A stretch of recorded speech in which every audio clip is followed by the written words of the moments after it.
ముంబై కలలకు చిరునామా. ఆకాశాన్ని తాకే భవనాలు, ఆగని పరుగులు. ప్రతి వీధిలో ఒక కథ, ప్రతి మనిషిలో ఒక కోరిక. ఇక్కడ కలలు నిద్రపోవు, కష్టం కూడా మనల్ని విజయం వైపే నడిపిస్తుంది. అదే Mumbai. Hi friends, good morning. This is Durgaprasad Katru. Welcome to my channel. ఇంకా ఆలస్యం లేకుండా ముంబై మొత్తం అయితే తిరగడం స్టార్ట్ చేద్దాం. ఈరోజు మన ఫస్ట్ లొకేషన్ వచ్చేసి BSC. ఇందాక నా బండి పార్కింగ్లో నుంచి తీయడానికైతే నేనైతే చాలా కష్టపడ్డాను. ఎందుకంటే నా పక్కన ఆనిచ్చి బండి ఇంకో బండి పెట్టాడు, రాయల్ ఎన్ఫీల్డ్. అది తీసి దాన్ని పక్కన పెట్టి మళ్ళీ నా బండి తీసేపాటికి దోలు తీరిపోయింది. అక్కడ ఉన్న వాళ్ళు కూడా ఎవరు హెల్ప్ చేయలేదు, అట్లా చూస్తూ ఉన్నారు. ఇంకా సర్లే అని చెప్పేసి ఇంకా నా బండి వరకు తీసి, అది కూడా తీసిన తర్వాత మళ్ళీ ఆ బండి కూడా పెట్టేశాను. అయితే ఒక 27 కిలోమీటర్లు ఉంది, వెళ్ళడానికి 1 గంట సేపు పట్టిద్ది.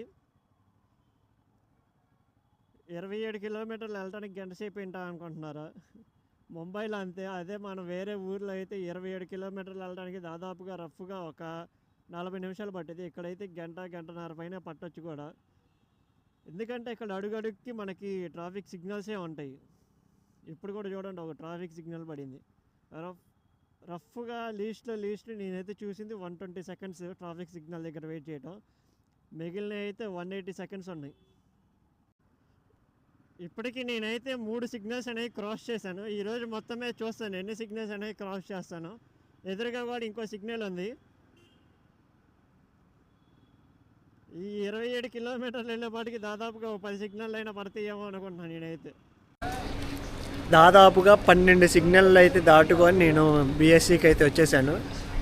దలాల్ స్ట్రీట్. ఇక్కడ మొత్తం కూడా చాలా ఖాళీగా ఉంది, ఎందుకంటే సాటర్డే అవటం వల్ల ఇదంతా కూడా ఖాళీ ఉంది. సాటర్డే, సండే అలాగే పబ్లిక్ హాలిడేస్ వచ్చినప్పుడు ఇదంతా కూడా హాలిడేస్ ఇస్తారు. చూడండి, ఒకసారి మీకు చూపిస్తాను. నార్మల్ విడి రోజుల్లో అయితే ఇదంతా కూడా చాలా ట్రాఫిక్ ఉంటుంది. ట్రాఫిక్ కాదు, చాలా రష్గా ఉంటుంది. ఎందుకంటే ఇక్కడంతా కూడా బిజినెస్ జరుగుతూ ఉంటుంది కాబట్టి చాలా వర్క్ అనేది ఉంటుంది ఇక్కడ. మీకు బిల్డింగ్ కూడా చూపిస్తాను, చూడండి ఒకసారి. ఇదిగోండి, ఇది మొత్తం 27 స్టేర్ల బిల్డింగ్. 27 స్టేర్లు కూడా మనకి స్టాక్ ఎక్స్చేంజ్ జరుగుతూ ఉంటుంది మొత్తం కూడా. ఆ పైన స్క్రోల్ అవుతుంది కదా, అదంతా కూడా స్టాక్ డీటెయిల్స్ అవన్నీ కూడా మనకి కనబడుతూ ఉంటాయి ఎప్పటికప్పుడు. ఇది అనేది జెడ్ బిజినెస్ న్యూస్ ఛానల్ ఇది. అందులో ఏంటంటే ఎప్పటికప్పుడు మనకి స్టాక్ గురించి, కంపెనీస్ గురించి అవన్నీ కూడా ఎక్స్ప్లెయిన్ చేస్తూ ఉంటారు. మొన్నటిదాకా రాకేష్ జింజన్వాలా గారు దీనికి బిగ్ బుల్గా ఉన్నారు. బిగ్ బుల్ అంటే తెలిసిందేగా, మోస్ట్ అంటే ట్రాన్సాక్షన్స్ కానీ మోస్ట్ ప్రాఫిట్ ఎవరికైతే ఉంటుందో వాళ్ళని బిగ్ బుల్ అని అంటారు. ఇప్పుడు ప్రజెంట్ ఎవరైతే ఉన్నారో వాళ్ళ పేరు ఏంటో మీకు తెలిస్తే దాన్ని నాకు కామెంట్ అయితే చేయండి. ఇందాక BSCకి వెళ్ళేదారిలో నాకు ఒక ఫౌంటైన్ కనపడింది. బైక్ పార్కింగ్ లేక ఇందాక నేను ఇక్కడ ఆగలేదు. ఇప్పుడైతే బైక్ అయితే పార్కింగ్ చేసి వచ్చేసాను BSC దగ్గరే. ఇప్పుడు మీకు ఆ ఫౌంటైన్ చూపిస్తాను, చూడండి ఒకసారి. ఈ ఫౌంటైన్ పేరు వచ్చేసి ఫ్లోరా ఫౌంటైన్. ఈ ఫౌంటైన్ అనేది 1869లో కన్స్ట్రక్షన్ చేశారు. ఈ ఫౌంటైన్ కన్స్ట్రక్షన్ చేసింది ది ఎల్స్ ప్లాంటీ కమిటీ వాళ్ళు. దీనికి మొత్తం 47,000 రూపాయలు అయితే ఫండ్స్ ద్వారా 20,500 రూపాయలు కలెక్ట్ చేసి ఇది కట్టారు. అప్పట్లోనే ఇది చాలా కాస్ట్ అయింది చూడండి, కానీ చాలా బాగుంది ఇదైతే చూస్తానికి. ఈ ఫౌంటైన్ అనేది హుతాత్మా చౌక్లో ఉంటుంది. ఈ చౌక్కి ఆ పేరు రావడానికి కారణం ఇదిగోండి, ఈ స్టాచ్యూ ఉంది కదా, ఇదే అది హుతాత్మా స్టాచ్యూ. ఆ స్టాచ్యూకి ఆ పేరు రావడానికి కారణం ఏంటంటే 1950లో సపరేట్ మహారాష్ట్ర స్టేట్ కావాలని చెప్పేసి దాదాపుగా ఒక 101 మంది చనిపోయారు. వాళ్ళకి గుర్తుగా ఈ స్టాచ్యూ అనేది కట్టారు. ఈ చౌక్లో చాలా బిల్డింగ్స్ ఉన్నాయి. ఆ బిల్డింగ్స్ అన్నీ కూడా దాదాపుగా ఎప్పుడూ కట్టిన బిల్డింగ్స్ లాగా ఉండే. అసలు వాళ్ళ ఆర్కిటెక్ట్ కానీ అదంతా కూడా చాలా బాగుంది. మీకు చూపిస్తా చూడండి ఒకసారి. చూడండి, ఈ బిల్డింగ్స్ అనేవి కూడా చూడండి ఎంత బాగున్నాయి. ఆర్కిటెక్ట్ అదంతా కూడా దాదాపుగా ఈ లైన్ అంతా కూడా మనకు అట్లాగే ఉంటుంది. బిల్డింగ్ చూడండి ఎంత బాగున్నాయో ఇది. ఇక్కడ చాలామంది కూడా ఫోటోషూట్స్ అనేవి తీసుకుంటున్నారు. ఈ కార్స్ పార్కింగ్ చేసిన వాళ్ళంతా కూడా ఫోటోషూట్స్ కోసం వచ్చిన వాళ్ళు. ఇదంతా కూడా మనకి ఆపోజిట్లోనే మనకి BSC అనేది కూడా ఉంటుంది. ఇప్పుడు ఇక్కడ నుంచి అయితే గేట్వే ఆఫ్ ఇండియాకి వెళ్ళిపోదాము. అది వచ్చేసి 900 మీటర్లు ఉంది. చూపించడం ఏమన్నా 5 మినిట్స్ చూపిస్తుంది జర్నీ. 900 మీటర్లు 5 మినిట్స్ అంటే అర్థం చేసుకోండి ఎంత ట్రాఫిక్ ఉన్నదో. ఇప్పుడు నేనైతే గేట్వే ఆఫ్ ఇండియాకి అయితే వచ్చాను. గేట్వే ఆఫ్ ఇండియాకి ఎదురుగానే మనకి తాజ్ హోటల్ కూడా కనబడుతుంది. ఇక్కడ చాలామంది జనాభా అయితే ఉన్నారు. ఒకసారి చూపిస్తే చూడండి మీకు.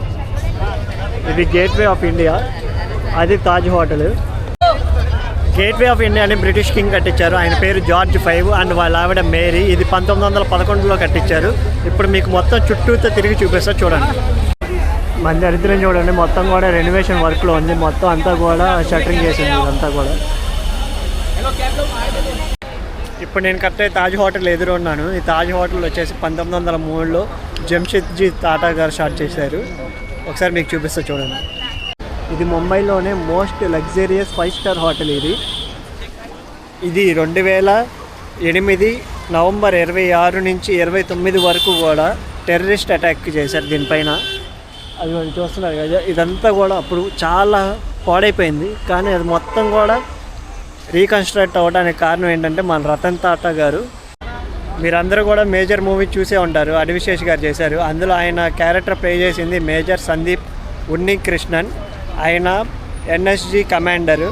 ఈ ఆపరేషన్కి ఆయన మెయిన్ కూడా. ఆయన ప్రాణాన్ని అర్పించారు ఈ హోటల్ని కాపాడటంలో. ఆయనకి గవర్నమెంట్ ఆఫ్ ఇండియా కూడా అశోక్ చక్ర అవార్డు అనేది ఇచ్చింది. ఆయన చేసిన సాక్రిఫైస్ మాత్రం చాలా గొప్పది.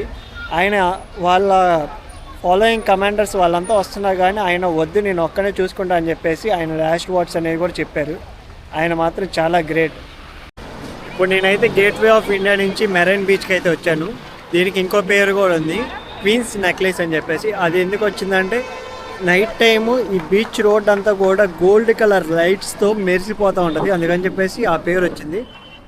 ఇక్కడే మహేష్ బాబు గారిది బిజినెస్ మ్యాన్ సినిమా ఒక దాన్ని ఏమంటారు షార్ట్ కూడా షూట్ చేశారు. కాజల్ అగర్వాల్ది ఇంట్రడక్షన్ సీన్ ఉంటుంది కదా, రన్నింగ్ చేసుకుంటూ వస్తుంది. మహేష్ బాబు అప్పుడే మీట్ అయ్యి కాజల్ అగర్వాల్ని నానా బూతులు తిట్టే సీన్ ఇక్కడే తీసింది. అది ఈ బీచ్ మొత్తం 3.5 కిలోమీటర్స్ ఉంటుంది. ఈ బీచ్ సీ షేప్లో ఉంటుంది.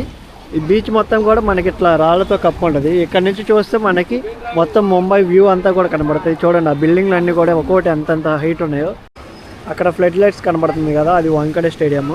ఇక్కడ నుంచి మనకి వాకబుల్ డిస్టెన్సే. ముఖేష్ అంబానీ వాళ్ళ ఇల్లు కూడా ఇక్కడ దగ్గరలోనే ఉంటుంది, 5 కిలోమీటర్స్ ఉంటుంది. వాళ్ళకి ఇంకా చాలా దూరం ఉంటుందేమో, వాళ్ళు ఎక్కడి నుంచో రావాలేమో అని చెప్పేసి అనుకున్నాను.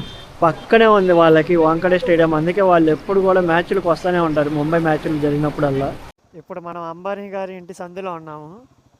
మీకు ఇల్లు చూపిస్తా ఆగండి. అసలు ఎంత సెక్యూరిటీ ఉందంటే అసలు అమ్మో, ఈ రేంజ్ ఆఫ్ సెక్యూరిటీ మనం ఎక్కడ చూడలేము కూడా. ఇవి చూడండి, ఇక్కడ నుంచి స్టార్ట్ అవుతుంది కమాండోస్ వీళ్ళంతా. దాదాపుగా ఎంతమంది ఉన్నారో చూడండి. ఇది జస్ట్ శాంపుల్ మాత్రమే. అక్కడ దాదాపుగా ఒక 100 మంది దాకా వెళ్ళారు. ఇది ఎంట్రన్స్.